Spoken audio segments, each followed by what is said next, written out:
Let me start by saying that this is a very true story from my childhood.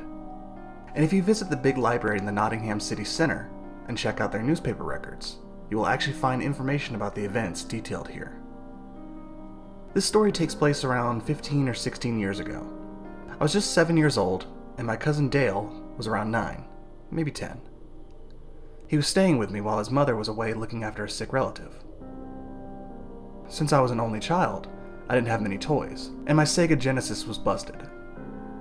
And so we didn't have much things to do that were entertaining. Our days consisted of watching cartoons on our cable television, followed by Dale telling me scary ghost stories as it turned nighttime.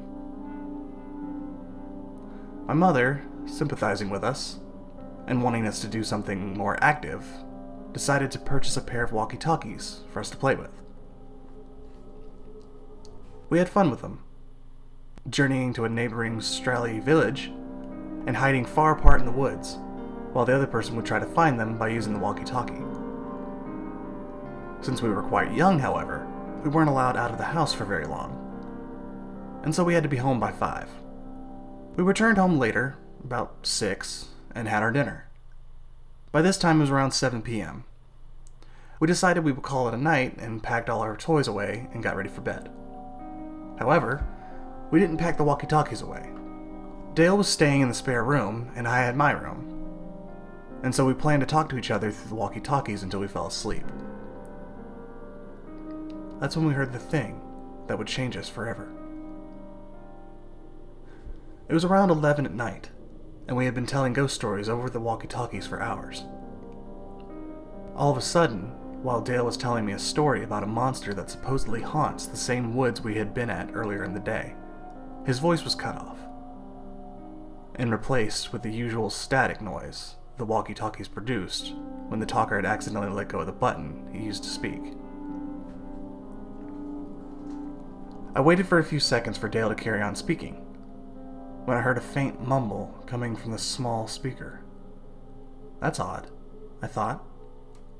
The speaker was still emitting static, but I could definitely hear some kind of movement and speech. All of a sudden, the sound of crying could be heard through the static. This was very creepy to me, and so I dived out of my bed and rushed to the room Dale was staying in. He was sat bolt upright in bed, also listening to his walkie-talkie, which was emitting the same sounds, if not a second or so behind mine. The crying grew louder. "What is that?"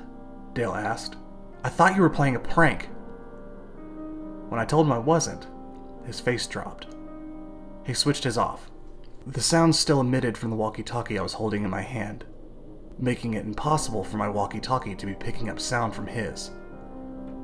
"This is creepy," said Dale.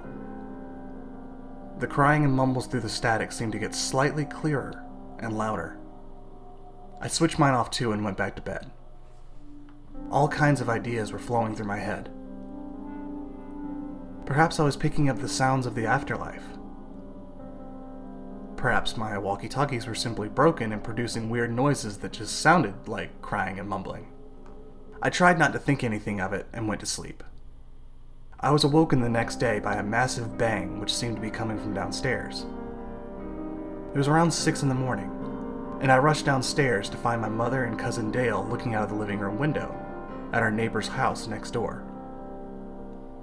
A large police van had pulled up outside, and our neighbor Jessie was being led outside by several officers. She was screaming profanities and insults, and even tried to run from the officers at one point, being pushed back to the back of the van and handcuffed. We were shocked by what had happened, and generally confused. Jessie had been a new neighbor, recently moving into the house next door with her baby after our old neighbor died of old age. She had kept to herself, and as far as we had known, she was very quiet, and didn't seem like the type of person that would be arrested for any reason. It wasn't until the next day, when we received our daily newspaper, that we found out what had really happened. Jessie had murdered her baby after apparently seeing horrible apparitions of an elderly person in her house that had tormented her for weeks, and she had finally snapped and turned loopy. This wasn't the disturbing part, though. The disturbing part was the fact that the baby monitor in the room the murder took place had been switched on during the murder. My cousin and I had heard everything.